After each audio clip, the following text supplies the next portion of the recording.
Today, yung photoshoot ni Franco for his 4th birthday, kaya maaga pa lang, nagre-ready na ako ng mga pwede niyang suotin. Got a few items from H&M kasi nag-sale sila pero hindi ko pa talaga alam kung anong mga ipapasuot ko sa kanya. I got Franco this dino set para sa birthday niya mismo kasi dino theme nga yung birthday party niya. Tapos binili ko tong hat, baka lang magamit niya as props para sa photoshoot, and then nag-ready na rin kami. Hindi naman akong birthday celebrant pero nagpa-makeup pa talaga ako. Ayoko na kasing ma-stress kaya nagpaayos na ako sa bahay bago pa kami pumunta sa location. 4 years old na si Franco and he hates taking pictures kaya sabi ko hindi na tayo uubra sa studio. Buti na lang game na game din yung ASTR Photography and Films na mag-outdoor photoshoot kaya nandito kami ngayon sa may Angels Field, Tagaytay. 6 months old pa lang si Franco, ASTR na ang nagtitake ng pictures niya every Christmas, every birthday, binyag.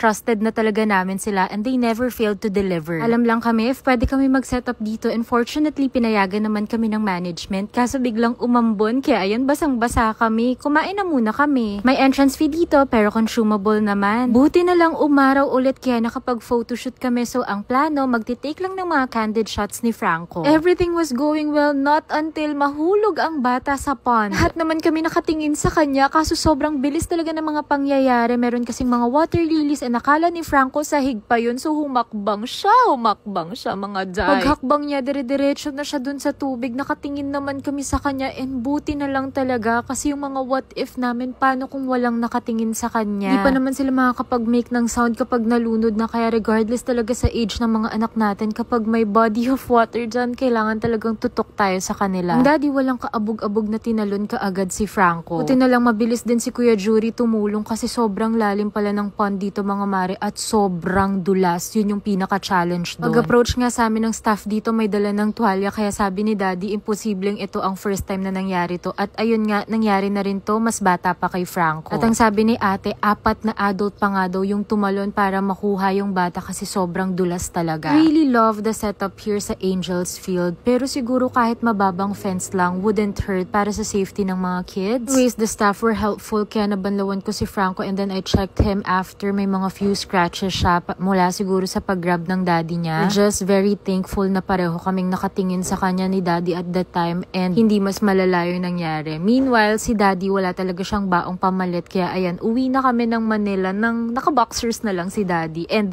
kasama niya nga palang tumalon sa pond yung 2 iPhone namin. The least of my concern, importante safe pareho si daddy at si Franco. But anyways, I'll show you the final output ng photoshoot namin. Talagang ang ganda ng kinalabasan. Nakuna ni Kuya Jury yung mga genuine smile namin, genuine spark ng mata. Just the 3 of us in our element. Franco, definitely hindi namin makakalimutan tong photoshoot na to. Those photos were taken candidly prior to the accident kasi after no accident, dumiretso na talaga kami ng uwi. Pack up na. Yung phone ko nga pala nakasurvive. Yung kay daddy totally hindi na, as in nag-blackout yung LCD niya. Pag uwi namin, pinagpahinga lang namin si Franco tapos pumunta na rin kami sa may Power Max store. So ako na lang yung mag-upgrade ng iPhone tapos kay daddy yung phone ko. Alam siguro ni Lord na hindi ako mag-upgrade ng phone hanggat gumagana pa kaya nangyari na rin to. Anyways, thank you guys for watching. Yun lang muna. Bye!